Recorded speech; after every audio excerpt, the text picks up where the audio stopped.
One of Washington's most incredible places is the Olympic Peninsula and Olympic National Park. After living in Seattle for 3 years and then visiting beforehand also, Olympic is one of the most popular national parks in the US and one of just the most diverse landscapes that you will ever encounter. So today I want to spend about 8 to 12 minutes and let's talk about how to plan a trip to Olympic National Park from Seattle. Though you can also, as like a mini side note, you can get to it from Portland. It's actually a decently similar drive time because it's mostly highway instead of kind of going around the Puget Sound. But for this video, we're going to focus on coming from Seattle. So one, how do you get to the Olympic National Park and the western side of Washington? So one, drive onto the ferry. You can go from downtown Seattle. You can go from a little bit like half an hour north. You can even go farther north if you want to kind of go through Whidbey Island and then jump on another ferry. But I wouldn't really recommend that. So the main two would be from Mukilteo and then from downtown Seattle, or you can drive the long way around going through Tacoma and Gig Harbor and then coming up. Ironically, if there's not like any traffic, it's about the same time. So if you want to either spend time on the ferry enjoying the views and spend that money, or if you want to use more gas and then drive, up to you. So what are kind of the big ticket items that you cannot miss in Olympic? So one, it is going to be the Hoh Rainforest. It is one of the largest temperate rainforests in the lower 48. It gets about 120 inches of rain a year, so that is 12 feet. It's incredibly lush, incredibly vibrant, green. It'll truly blow you away if you've never been into a place like this. Next up is going to be Hurricane Ridge. You can drive all the way up to it at about 5,000-ish feet into the Olympic Range. It is one of the highest paved roads in the state of Washington and just offers incredible views of snow-capped peaks, glaciers, and it's open almost year round when the weather's okay. You can go up in the winter, but in the summer, you want to drive up there and then do the Hurricane Hill hike. It's about 3 to 4 miles long and gets you even higher up onto the ridge lines with incredible views looking both north and south. You can look into Canada, and on a clear day, you have the ability to see Mount Baker many miles away, which is a really, truly incredible sight. A few other things that you really want to hit are going to be Lake Crescent. It's in kind of the middle of the northern part of the Olympic Peninsula, about less than an hour west of Port Angeles. And then you will want to just be able to see the beaches along the Olympic coastline. Now, how to structure your trip. So for most people, I recommend 3 to 4 days on the Olympic Peninsula and Olympic National Park.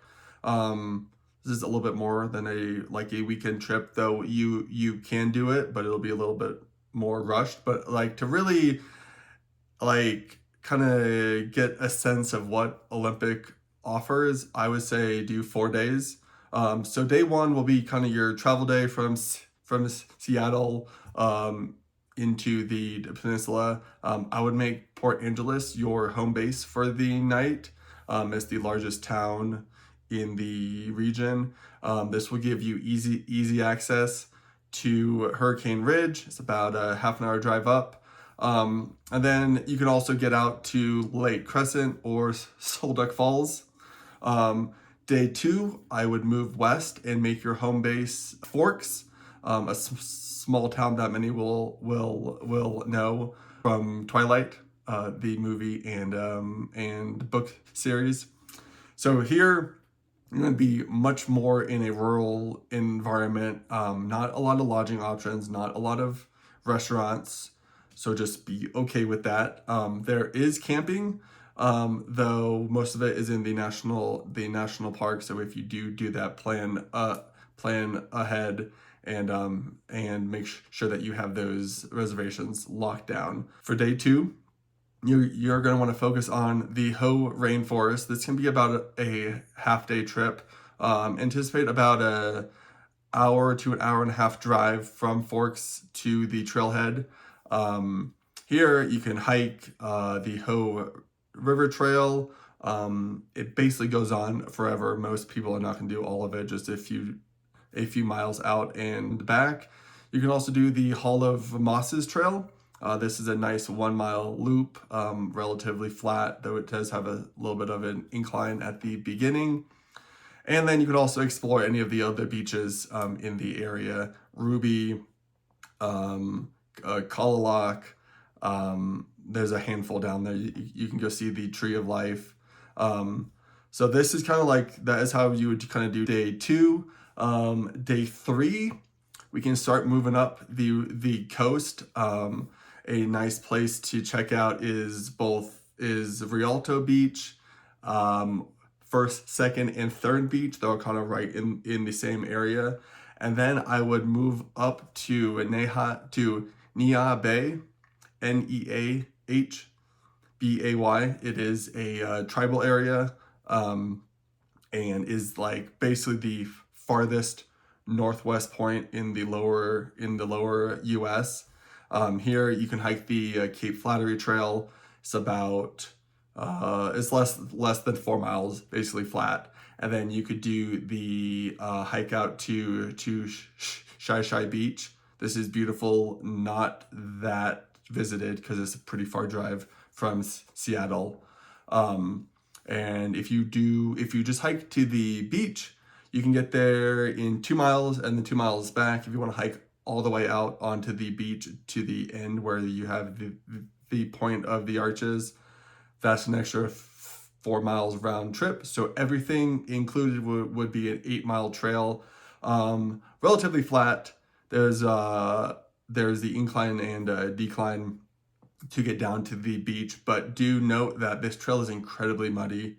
So either bring like waders, bring sandals that you can get muddy and wet, or waterproof boots, but just know that they're going to get very, very, very muddy. And then on day 4, this can either be a slow way back, or if you're like trying to rush it, you can get back quickly.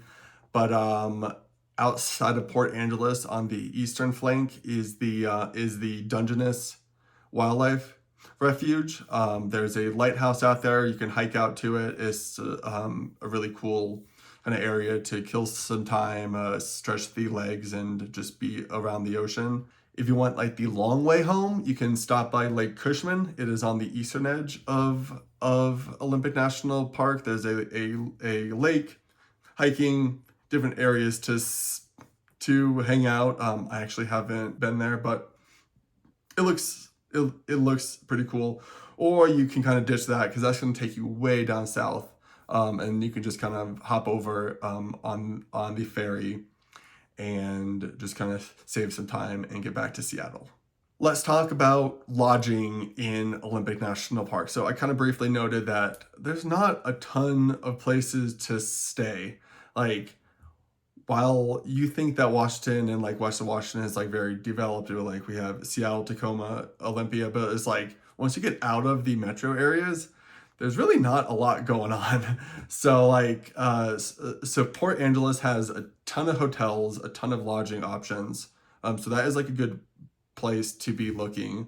And then for Forks, that is also a good spot. But then outside of that, there's really not a lot of options, and they're not going to be cheap. And it's kind of like one of those things that you just kind of have to deal with. So like you can do camping, Airbnbs, hotels. This would be a good spot for a camper van. If you're looking to rent one, I would look on Hip Camp. We were able to find some camping areas right by Lake Crescent when everything else was already full. And this was like a great spot to spend 2 nights camping. All right, so let's dive into the best hikes. One, the Hoh River Trail is technically a 17-mile out one-way trail that takes you to Mount Olympus and the Blue Glacier. 98% of you watching will not have to like have any interest in that, but like if you want to hike a few miles out, you'll be along a river. It's really beautiful and peaceful, and once you hike probably 2 miles out, you're gonna ditch most of the crowds there, so that's awesome. The next hike would be the Hall of Mosses, as I mentioned earlier, like a 1 mile loop, very family friendly, though not like ADA accessible. So if you're looking for like a quick hike that has incredible like mossy trees, this is it. Hurricane Hill is a great hike.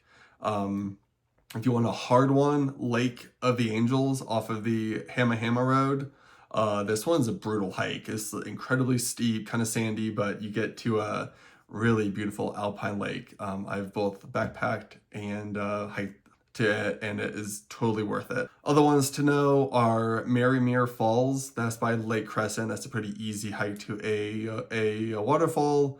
Mount Storm King from the same trailhead as Marymere Falls gets you above Lake Crescent. Incredible views, pretty steep. There's a rope at the top to kind of help you walk up it. Definitely for those looking for great photography, epic mountain views, but who wants to be a little bit more adventurous. Duc Falls is a beautiful kind of 2 mile round trip hike to some waterfalls.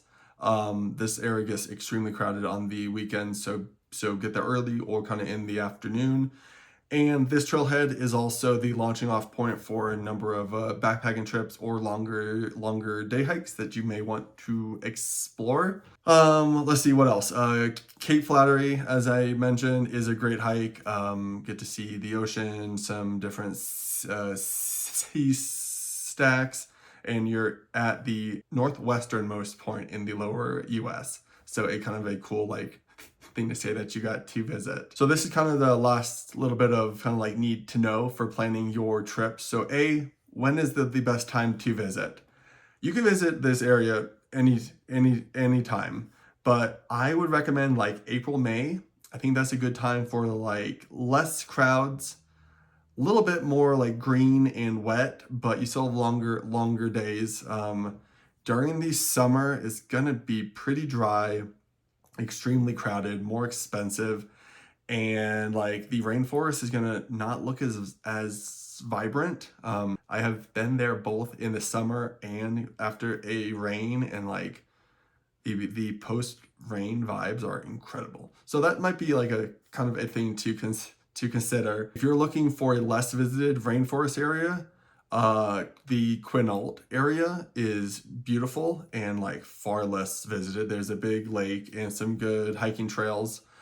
So if you're like looking at the Hoh Rainforest area and you're like, wow, like this looks really crowded, or like I might not get there until the midday when it's gonna be freaking like hour-long waits, the Quinault area is really cool, and I think that you'll enjoy it. And then lastly, let's say that you are like, hey, I just want like a day to explore and not really hike. Taking the ferry from Port Angeles to Victoria, Canada is a beautiful day trip. Your passport, but then you'll get to explore Victoria, which is a really nice like place to check out. I did that back in 2017. I did a day trip over there.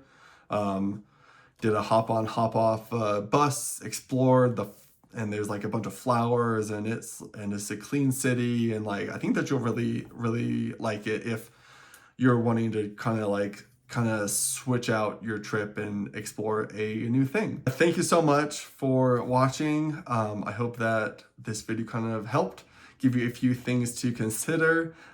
If you enjoyed this, please subscribe. And if you have any questions, please ask them in the comments below. I am more than happy to answer. Alrighty guys, well thanks so much and take care.